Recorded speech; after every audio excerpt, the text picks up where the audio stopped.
everybody, we are back. Brent Power here for Channel Island Surfboards. I'm here again with the amazing Todd Janda and the free surfing extraordinaire, Parker Coffin. Hi guys. This afternoon, we're going to talk about grips, pads, traction. We've all got different words for it, but they all mean the same thing. Todd, talk us through this new traction line that you've helped design, the thought process around it, some of the key features and materials that we're using now that we weren't previously using before.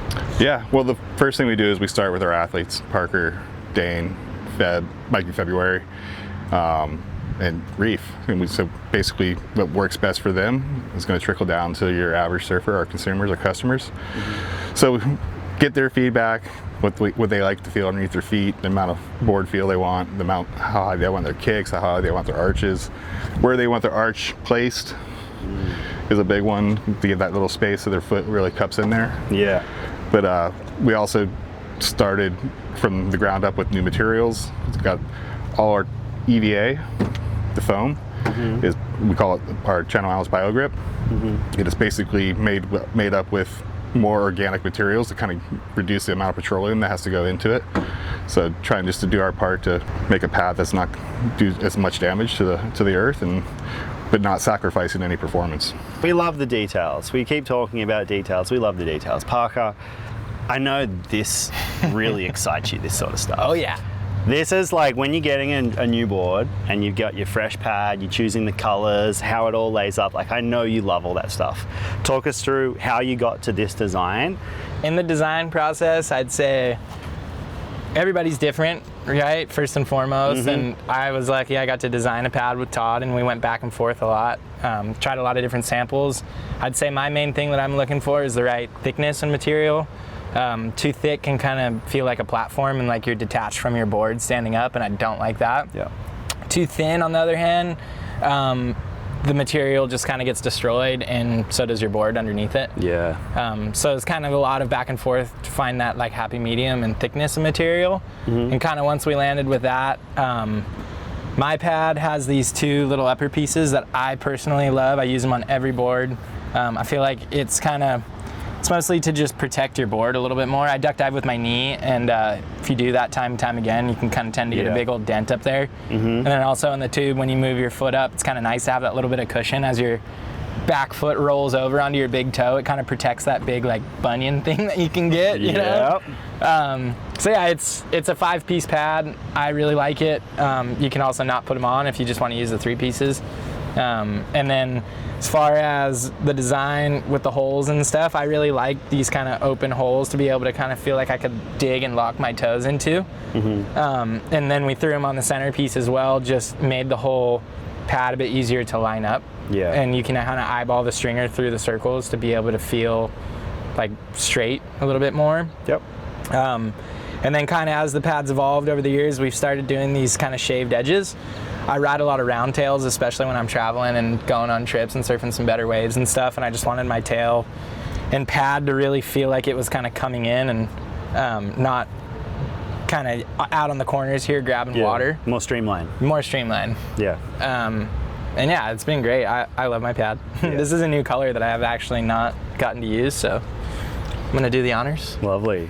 And while you're putting that pad on, Todd, just with the other signature series that we have with Mikey February, Dane Reynolds, and Reef Hazelwood. Yep.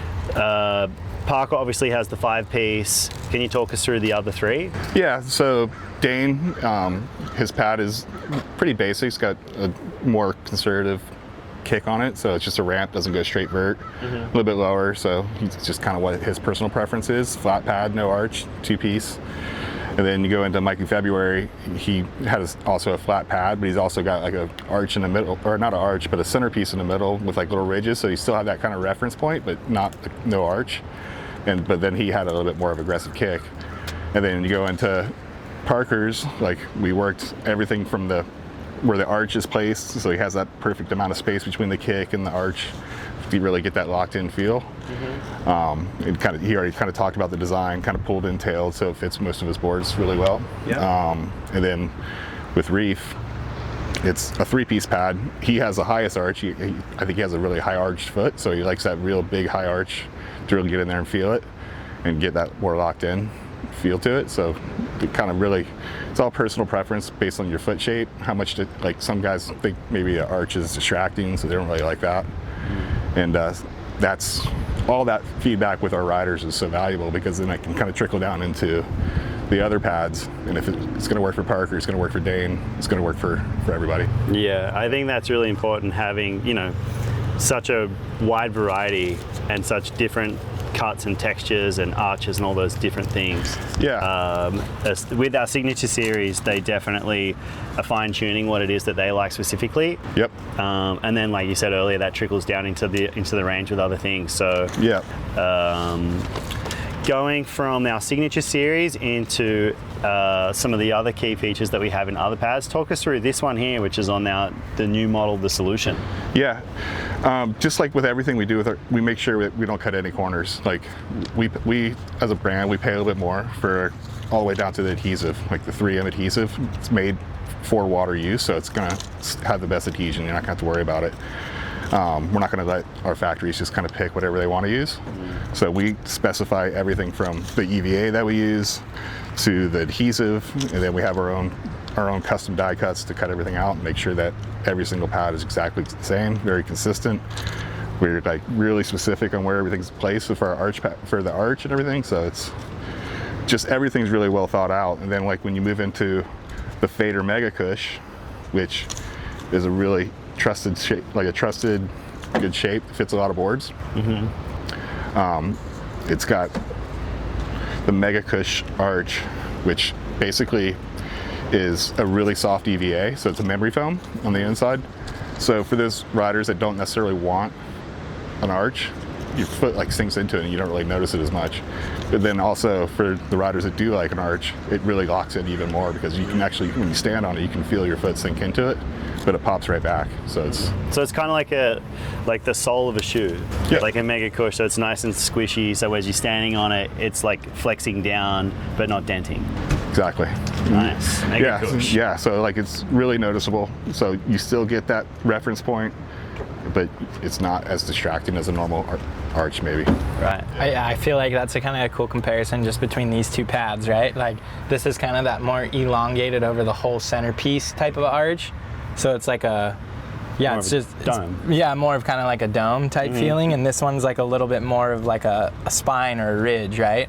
And I feel like kind of what you said, that's kind of to each his own, depending on what you like to feel. I know a lot of people that like that, and I actually like that sometimes too, but for me personally with my foot, kind of like what you were saying, I just can feel that like little bit more locked in with my foot shape. Yeah. But that one is super subjective, and I totally see everybody's thought processes on like why they like what. Like a Mikey Febb likes what he likes, and a Dane likes what he likes, and Reef being such a crazy aerialist and having a little bit more kick, like you can kind of tell a lot about a surfer in a weird way from the way that they like their accessories, I feel. Yeah, and like even like this is the inline Fader Mega Kush, but we also do the Fader Mega Kush XL. So for guys like me, they're riding boards over 40 liters. You put this on my shortboard, it looks like I stole it from a little kid. So it's like, it's perfect because it just fills out the board a lot better. And it's like, and it actually makes your board not look like a 44 liter board. So it's like, it's a little confidence booster. I feel like that is an undervalued thing in accessories, is just like the proportion of them all, you know? And like, yeah, you don't want to put, it's always funny when you see, like what you said, like a really big board with a tiny pad, but it also looks really funny when you see a tiny board with a huge pad. And I feel like that is kind of a nice, just overall aesthetics feel to the accessories these days, is that like they just look good on a board. Yep. They complement a clean new surfboard well. And I feel like I always used to kind of be the person that would look at a board with no tail pad and be like, oh damn, this thing just looks so good. And now I put my tail pads on and I'm like, oh, they almost look better with the tail pad now, you know? So it's good. Yeah. Todd, with going back to the textures and the other different features, with the packaging for our grips now, there's no plastic on it at all.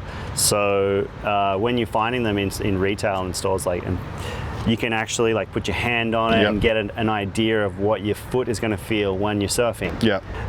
I think that's a really key upgrade to our grips as well at the moment. too. What do you think about that? How did you get to the point where you decided, all right, this is where it needs to be. This is going to help us and help the consumer decide what grip they want? Well, first and foremost is to get rid of the plastic. It just goes in the garbage, or if you're down at the beach putting your pad on your board, the plastic's going to fly away, and that's a bummer. But it's also, like you said, it's like you're able to feel the pad, like touch it, and like, oh, I like that. I like these little corduroy grips on top of the diamonds for that little extra grip. But yeah, it's trying to really make it as easy as possible for a customer or anybody to pick out what pad they want, and that really helped out a lot.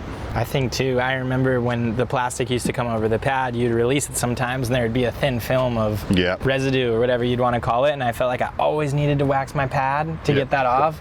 And now that that's not there, I don't feel like waxing your pads nearly as critical. Yeah, like back in the day, like when we did put the plastic on it, they'd actually have to apply it with heat. So you're heating up the pad, and it's like doing damage to it. And we just figure out ways to make everything better, from packaging to the materials, and making sure it's going to stay stuck on your board. And like kind of a new thing that we're just kind of really putting out right now is that mega Kush layer in the kick, just so that it wraps around the rail. So it's like everybody's had that problem where it's like this is the first place where kind of, because you get that little gap, this little gap like right in here, and then water gets in there, and all of a sudden your kick starts flapping around. Just putting that softer EVA, that mega Kush in the kick, just allows it to kind of mold around, and it's not like fighting against itself to kind of want to peel off. Beautiful. So you're always thinking for us, Todd. You're always thinking. You're one step ahead. We love that. We love that about you. I don't sleep. You don't sleep? No, I just want to make your life better. See, that's what it's all about. Because if like Parker's bummed, then he's going to yell at you, and then you're going to be bummed at me. And that sucks. No one wants that world. I'm not bummed that often though, so that's good. Okay, so one final thing that we wanted to speak about before we move on to the next thing. There's one other material that we haven't spoken about today, and it's the Thermopress. So Todd, talk us through that thought process, how you got to Thermopress and what the key features of that is. So the Thermopress, I think we have one somewhere, but basically we wanted to have a pad that still is super grippy, but it just thins it out a little bit more, so you get a bit more board feel. Got it. I like that. So it's a little more streamlined, but it's still grippy. All the signature guys are using the mixed groove because it is probably the most aggressive out of all of them. But then when we just do that little extra process of the press down, it just thins it out the pads, and you're just really getting a lot better board feel. And it's just want to just make sure we have a pad for everybody's needs, whether it be a front pad, which some people are still using, and then we have retro pads for those people that put a pad on their fish. Really, it's just to thin it out, but not sacrificing that grip.